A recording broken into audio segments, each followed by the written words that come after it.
Bonjour, bienvenue sur Economa Life. Nous sommes en direct de Vivatech Paris 2024 en compagnie du directeur général de ST Digital. Comment allez-vous, monsieur Anthony Samet?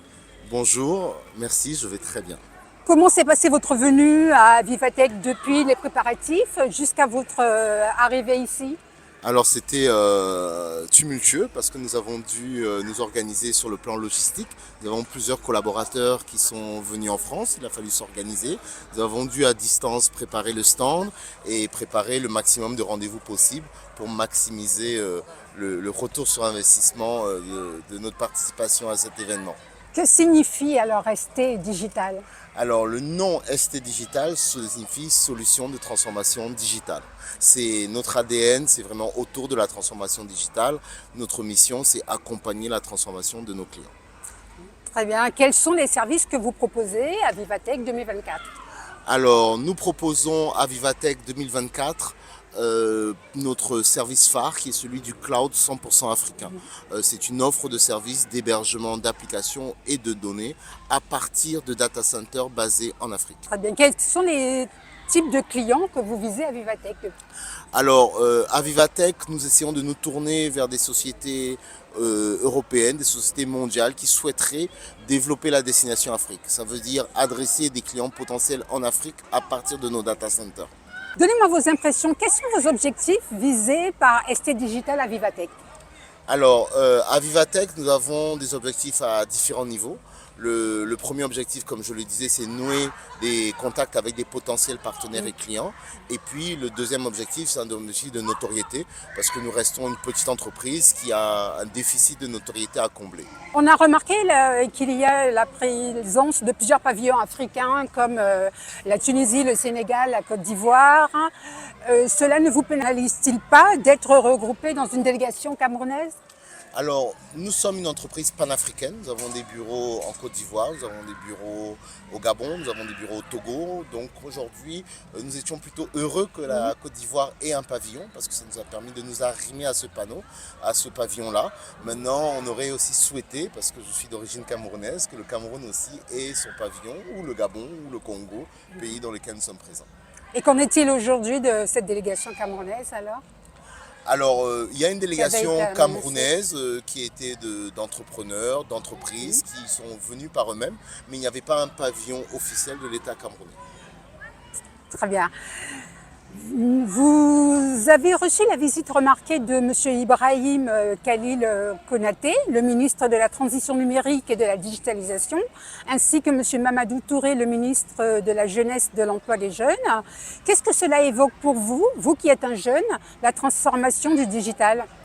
Alors, on a été très touchés par la visite des autorités parce qu'à travers cette visite-là, elles ont exprimé leur soutien à notre projet, le souhait de nous accompagner, de créer des conditions de marché plus favorables parce que c'est assez difficile aujourd'hui d'opérer une entreprise technologique dans nos conditions de marché.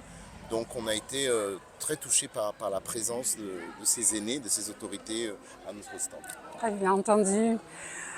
Qu'attendez-vous concrètement de ce type de rencontre? Vous qui militez pour le cloud 100% africain et le cloud souverain.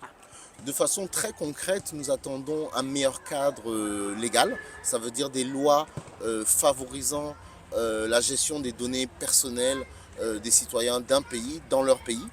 Nous attendons aussi de ces autorités-là de faire respecter ces cadres réglementaires-là. Très bien. Donc dites-moi, est-ce que Vivatech vous a permis de faire des trouvailles pour étoffer l'offre ST Digital? Oui, tout à fait. Vivatech a été une formidable opportunité de rencontrer des collègues. Nous avons discuté avec d'autres data centers européens et avec des probabilités de partenariat technique. Nous avons aussi rencontré des potentielles personnes de la diaspora souhaitant rentrer et travailler avec nous. D'accord, très bien. Quel bilan faites-vous de votre participation à cet événement? Alors un bilan très positif parce que nous avons, comme je le disais tout à l'heure, pu rencontrer des partenaires, pu rencontrer des potentiels clients et pu combler le déficit de notoriété. Je pense que ST Digital en sort avec une image renforcée de cette édition de Vivatech. Pour finir, un conseil pour les entreprises hésitant à se digitaliser ou à utiliser des solutions locales.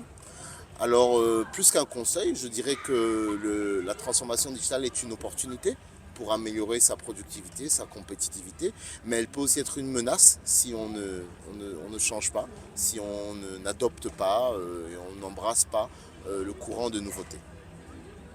Un dernier mot pour les organisateurs de Vivatech et les entreprises africaines présentes et non présentes. Alors, je tiens à remercier d'avoir créé les conditions d'un tel événement assez unique dans le monde francophone. Et puis aux entreprises partenaires, collègues, beaucoup de courage dans cette magnifique aventure. Très bien. Je vous remercie beaucoup d'avoir pris le temps de répondre à toutes nos questions et je vous souhaite un très bon retour au Cameroun. Merci à vous. Merci. Et c'est la fin de ce journal. Mesdames et messieurs, votre fidélité nous honore. Retrouvez-nous en repli sur l'application Economa, disponible gratuitement sur Play Store et App Store.